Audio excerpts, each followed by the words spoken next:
Welcome to the Turntable Podcast. My name is Jarrett, My name is Reese. And my name is Kylie. and today we're going to be talking about a couple of different things, and we're going to be discussing them in detail, just as all of our essay professors tell us to do.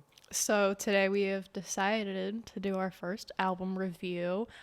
Jarrett picked the album. Would you like to introduce us to it a little bit? So the album that we chose to review was Djesse Volume 3 by Jacob Collier.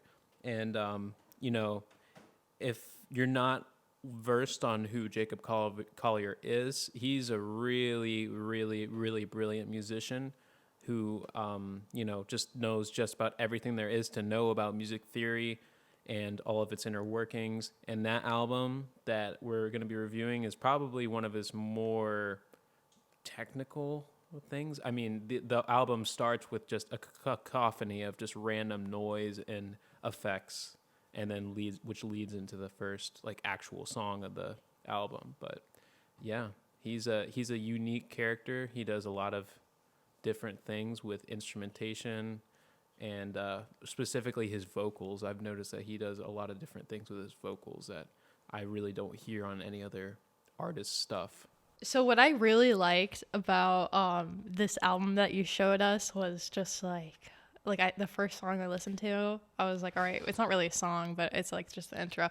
And then the second one, I was like, oh, what the fuck? I was like, wow, this is like really cool because there's like so much in it and it all sounds really good together. Like it sounds like such a creative just album, and just how it rolls into one another is awesome. I love that. You definitely have to hear. So the first song is Clarity, right? The bunch of sounds together. And then it goes into Count on the People. I feel like you have to listen to those back to back in the way that the album was put together. I feel like it was intended to listen to the way it was put.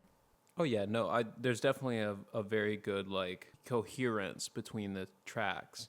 Because Clarity is like an intro, and you can kind of hear snippets of the album within the Clarity track. Recapping a little bit.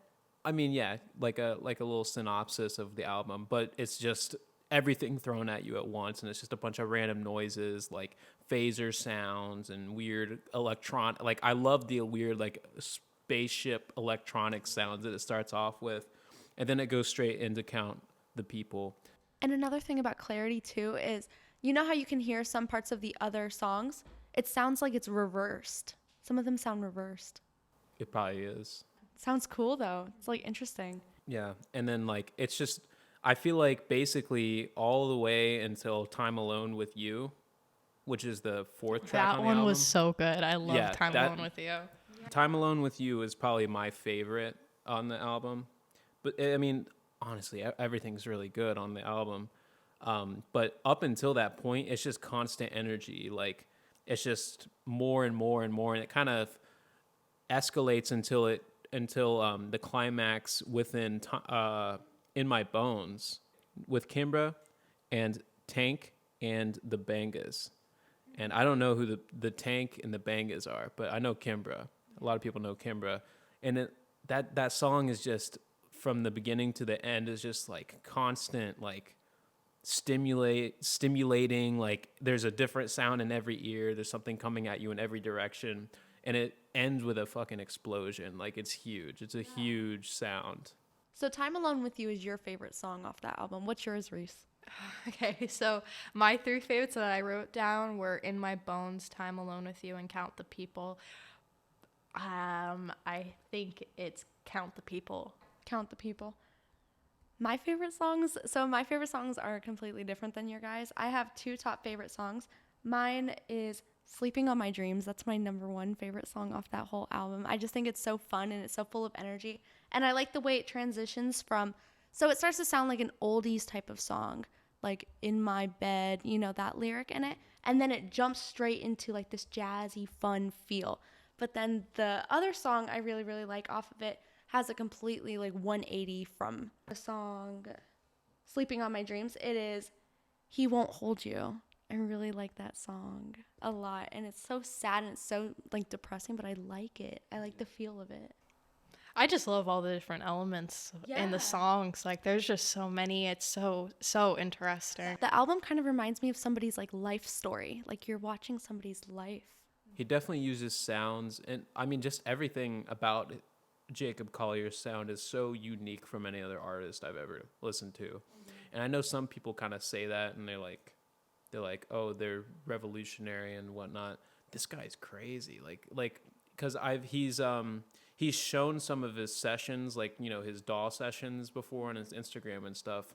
And I'm saying, like, he uses every single track that his DAW lets him. Like, he's putting in 100+ tracks in each one of these songs, and you can tell when you listen to it because there's just stuff flying at, like, within the soundscape. You can hear stuff flying at you. It almost feels like there's stuff behind you in some sense. Like, he did not leave any space in the album without good reason, because he likes to put in stuff where there's space, and even if it's just super quiet And stuff. the thing is like, it's not over cluttered. Like, it's like perfect, like perfectly cluttered, like just enough to the point where like it's so beautiful and it fits in with each other so well. Like, they're like, when I was listening to this song, it sounded like I was listening to like multiple, not song, but album, but it sounded like I was listening to multiple like genres, you know, like there were so many different elements in there. And also each time you listen to the album, there's something new you can look for in each of these songs. I thought that was so cool because before, when I first listened to the album, I just listened to the whole thing as it was. I just took it as it was. But then I listened to it 2 and 3 times. And I started to notice the different elements and the different vocals that were being used and the different just everything. I never noticed the harp in He Won't Hold You until I listened to it like the 3rd time. And there's so many vocal harmonies as well. Like, almost every single, I think there were probably about 2 or 3 instances of just isolated vocals within Time Alone with You. But I can hear, like, whether it's Daniel or Jacob, that's doubling almost everything an octave up, and you don't almost notice it because it's so low within the mix, but it's there and it adds to it. And whether or not you think about it actively, it's there and it changes the sound. And also, another thing that I wasn't expecting was all the weird, almost dubstep. I was gonna say the same thing. I didn't know what to call it other than like dubstep. It's pure dubstep. Like, it's straight, like, he pulled some dubstep moves. For sure. That was like definitely one of the first things I noticed. The first time listening to it was, you know, like the dubstep. It was just like, whoa. Fucking, like, going crazy out of nowhere. Yeah, I thought Time Alone with You, that song was so good. I really like that. Like, when I was in the car driving here, I put it on and I was just like bopping in my car, and then the guy pulled up next to me and I was just like slowly driving away, like embarrassed. I saw you were bumping your head, you were like smiling. I was like, what is she listening to? This album almost feels like a guilty pleasure because no one else can hop in, like, you know, like a minute into the track and understand it. Yeah, no. I feel like it's something that you kind of have to sit down and experience because you want to, not because that's the thing about it, is it's good music. It's extremely good music, but it's not necessarily like easy listening. It's kind of very complex for someone to just kind of hop in at any point. And especially since the songs, they all transition, like at least 3 different transitions in each of the songs. Because like it starts out one way, then it transitions again. Like, especially in Time Alone with You, it starts out as like, what is it, 1 or 2 people singing, and then it transitions, dun dun dun dun, and it's like the most beautiful girl in the world, like 180. I liked it. There's like just random key changes. What was the All I Need? That's the next song on the album. I really love that one, especially when the female vocalist comes in and is like, thinking about all the kisses that like when she like, that whole album has in total 3 different key changes, and it just goes up and up, and it's, I don't know, it just adds energy and flavor to the whole song. Sometimes for me, I think it is a little bit extra, but I mean, it's Jacob Collier. That's what you're like. knowing who he is like kind of part of listening to his music, because when you go into it knowing who Jacob Collier is, everything sounds like him. Like it sounds like it really came just straight from his brain. His ex- yeah, his extremely like Jimmy Neutron sized brain full of musical ideas. Is he British? He's from the UK. Yeah, you can tell by how he pronounces when he sings and how he has everybody else pronounce the way the music is. Yeah. Like the vocals, they purposely do it in a British accent. I mean, I don't know. I don't really pick up on the accents as well. You don't? I mean, like I know I know him. I've heard him. I've watched like a bunch of like his content before, and also like videos that he's done about music theory and stuff. So I knew how he spoke beforehand, and I was kind of a fan of him loosely comparatively to like now how I am now with him after listening to this album. But like I knew a couple of his songs. I really liked his cover of the Flintstones. He did a cover of the Flintstones theme song, and it's just crazy. Like he reharmonizes the entire thing with crazy jazz chords. But yeah, he's got a very unique tonality. And he speaks like this. You know, like, my name is Jacob Collier, and this is my session view. But he sings so up. I know, like, it's weird because he sounds like that with his talking voice. You wouldn't expect him to be able to go like, ah, you know, like crazy high register stuff. So, Jarrett, you introduced this album to me and Reese. How did you find it, though? I found it because I follow his Instagram. But how'd you find him? How did I find Jacob Collier? Yeah. Well, this stems back to like 2016. This is like 4 or 5 years ago. And I don't even know. I'm pretty sure the way I found Jacob Collier was I was interested in jazz fusion at the time. And I was listening to some bands like Snarky Puppy, The Funky Knuckles. And just somehow, whether it was I don't really remember exactly how, but through a friend, I found his version of Close to You, which is kind of I'm pretty sure is a classical like song that has been recorded many times, but he did such a weird, unique thing to it. And I listened to it and I was like, man, I really don't like this. I was like, this is super weird. Like this is like some like, you know, Coke bottle glasses type shit that I'm not going to be entirely into. But I mean, just over time, I did actually learn to enjoy that style of music that he did, because I got more, I guess it was just because I got older, because at that time I don't know, I wasn't as open-minded with music as I am now. But I mean, I still play that song back all the time. Like it's a good song. This album's good. And the reason that I had presented it to you guys is literally just because I thought it sounded like something you'd never heard before. Yeah, No, sure. I've never. And I'm glad that you recommended it because it was such an interesting like thing to listen to. Yeah, and I'm definitely going to continue to listen to the album because it's really cool. I really like it.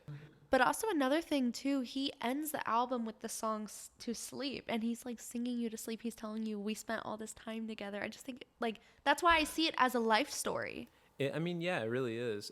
It's just such a beautiful way, because he gets all of it's a weird way to run an album, because usually you do like one good song in the beginning, kind of have your mellow stuff in the middle, and then your crazy ending song, like overture with 1,000 like sounds and a giant soundscape.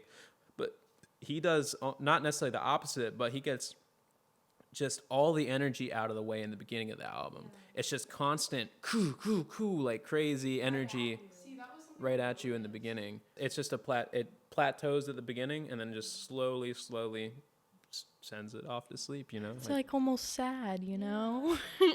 I would say I feel like he would probably be thinking more somber than sad. He's like trying to put you to peace. Like I said, he's like, he spent all this time with you. You just listen to his whole album. He's saying, go to sleep, like, you know? Kiss good night. I love that. But like, how is he gonna have he won't hold you right before to sleep? That is so sad. It reminds me of like a church song, and then somebody's like preaching, telling you about karma, and they're just telling you like life lessons for you to really think about. I don't know, it's so different than the rest of the album. I don't know. He uses a lot of different stuff. Like he went from dubstep to like R&B. Church sad music. Theatrical. Yeah. I think the whole album was like theatrical in a way. Because it tells a story. But like I could see it as a Broadway show. I could see it as a performance. Well, he is actually going to be doing it's it's a really weird thing. It's called the Djesse World Tour, and he's just gonna be touring. I'm guessing all 3 of his albums. I wonder why it's called Djesse. I mean, I wonder why we're probably pronouncing it wrong and not saying it, and not understanding the context of it. He probably had like something in the first album that's like, oh, Djesse is a old love of mine. Or maybe it's like a vocabulary word for something. I'm not well versed. I don't know. Vocab. It could also be like a word from a different language. Like all of these things, could be out of Jacob's He could have mind. came up with the word. All right. Well, this was the Turntable Podcast with Reese, Kylie, and Jarrett, and we look forward to having you guys listen to us next week on the channel. Bye. Bye.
All right. Well, this was the Turntable Podcast with Reese, Kylie, and Jarrett, and we look forward to having you guys listen to us next week on the channel.